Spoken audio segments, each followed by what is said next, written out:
សូមអនុញ្ញាតគ្រប់ទស្សនិកជនទីគ្រប់វិធីរាប់អានខ្ញុំបាទគូចម្រើនកំពុងតែធ្វើសេចក្តីរាយការណ៍អគិភ័យឆាប់ឆេះផ្ទះបងប្អូនវិជាប្រវត្តិនៅប្រឡាយបាទបឹងសាឡាងដែលស្ថិតនៅក្នុងសង្កាត់បឹងសាឡាងខណ្ឌទឹកគោខេត្តរាជធានីភ្នំពេញនៅរសៀលថ្ងៃទី1ខែឧសភាឆ្នាំ2026ហើយយ៉ាងណាក៏ដោយគឺភ្លាមគឺរថយន្តរថវិភ័យជាច្រើនអង្គភាពដោយមានការដឹកនាំដោយរថយន្តបង្ការពលរដ្ឋវិភ័យនៅស្រុកកាឋាននគរបាលរាជធានីភ្នំពេញបាទគឺបានមកដល់ទីតាំងកន្លែងកាឋាននេះហើយបាទសូមបញ្ជាក់ផងដែរថាបងប្អូនបើឃើញរថយន្តរថវិភ័យធ្វើដំណើរតាមផ្លូវសូមបងប្អូនបាទអែបខាងដើម្បីឲ្យរថយន្តរថវិភ័យចុះមកទីតាំងកន្លែងកាត់ហេតុដើម្បីបាញ់ទៅលើផ្ទះបងប្អូនវិជាប្រវត្តិដែលកំពុងតែឆាបឆេះនៅប្រឡាយបឹងសាឡាងនេះ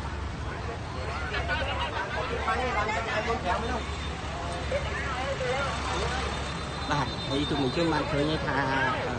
នេះគឺជាប្រឡាយបឹងសាឡាងហើយ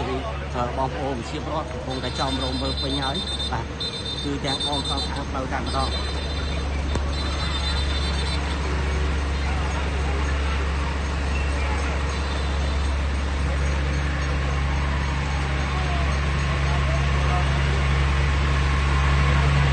អូជុំប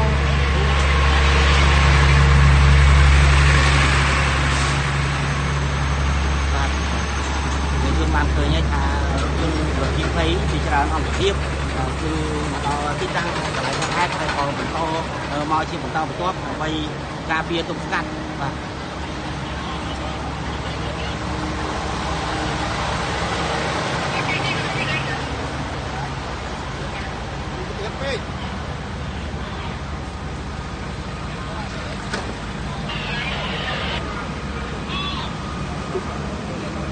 បងឥឡូវគ្រប់គ្រងបានមួយចំនួនទៅបងយើងកំពុងធ្វើការแล้วបាន 40% ហើយអត់ទេបាទបាទអរគុណបងលោកការិយាល័យបង្ការពលរដ្ឋវិភ័យនៅស្រុកកាឋាននគរបាលរាជធានីភ្នំពេញដែលបានផ្ដល់បទវិធានតែស្ដីបន្តិចដើម្បីឲ្យទស្សនិកជនព្រៀបថាវិភ័យខាងលើគឺតែជំនាញកំពុងតែគ្រប់គ្រងនៅកន្លែងកាឋាននេះហើយ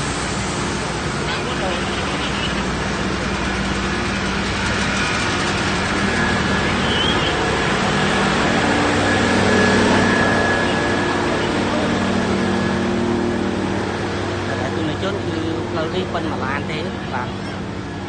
តែយ៉ាងណាក៏ដោយគឺ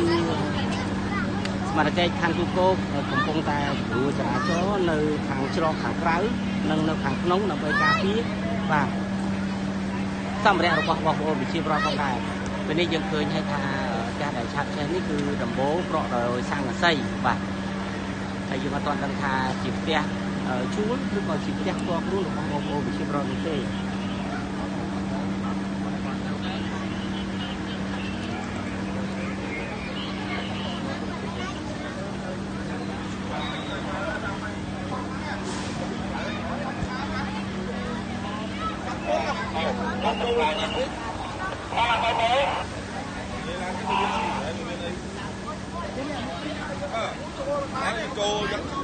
បាទទូនជនបានឃើញថានេះគឺកងកម្លាំងសម្បត្តិកងកម្លាំងករីវុធហាត់ខណ្ឌទូកោក៏បានចុះមកដល់ទីតាំងកន្លែងកាត់ហេតុដើម្បីរួមសហការជាមួយនឹងសមាជិកបរដ្ឋបាលដោយផ្នែកជំនាញតាមវិធីផងដែរ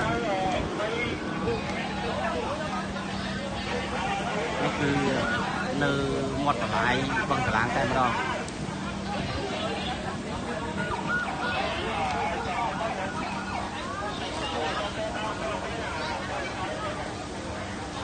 ពេលនេះយើងមិនទាន់ដឹងថាការឆាប់ឆេះនេះមកពីមូលហេតុអ្វីនៅឡើយទេហើយក៏មិនទាន់ទទួលបានថាពីភ័យឆាប់ឆេះខាងលើនេះគឺកើតចេញពីអ្វីនៅឡើយដែរបាទ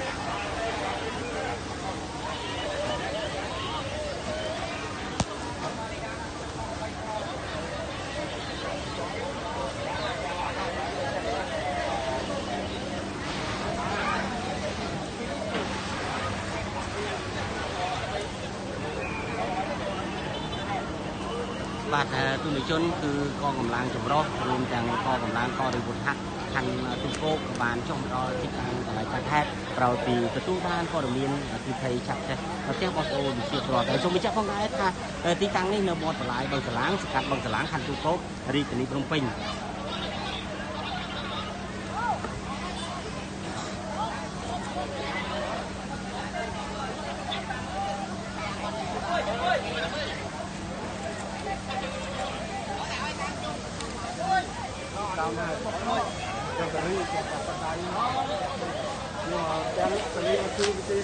แต่ที่เราจนเคยให้ทานี่คือเชียร์ประตูชูนบ่าคือนี่คือประตูชูนได้มาร้อง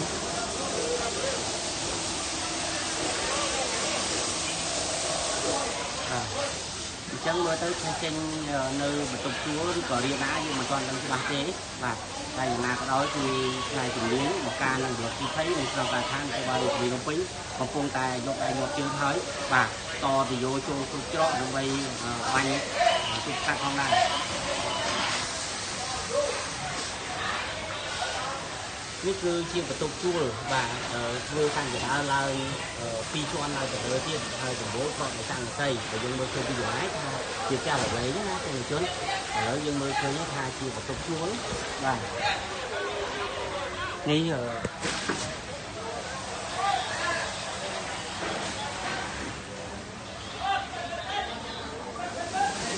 mất mất rất nhiều hố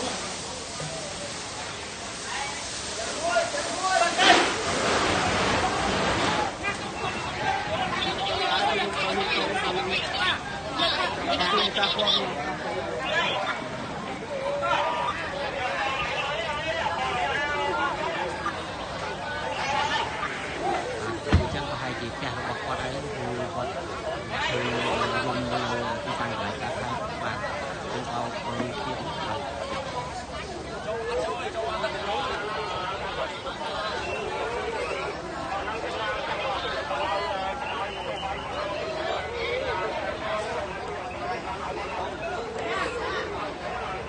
bà là xong chiếc phong đá tha thì tăng lên được ta thấy nên là lại bằng cả láng thân nó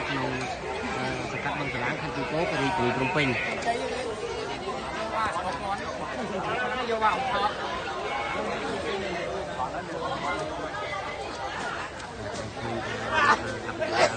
khăn nó không ai thuần rồi thì tăng thôi rồi cái khăn nước cũng còn dịch mà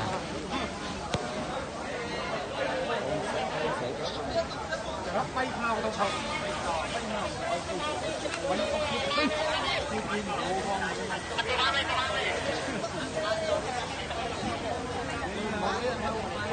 tôi liên tục bài con đang thấy chị thầy sắp xếp cho một con không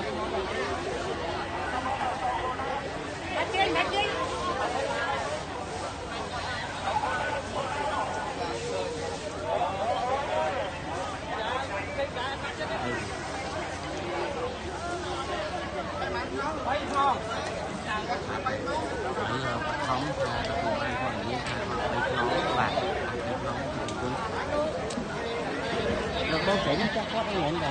dạ biết chứ tôi chúa luôn này nước cha quản lý được cha hồi đó chứ cha này xe môn kế mới lá không thứ sau thằng cha tờ lý ấy từng cha má xe môn kế nè phải dịch chẳng nhé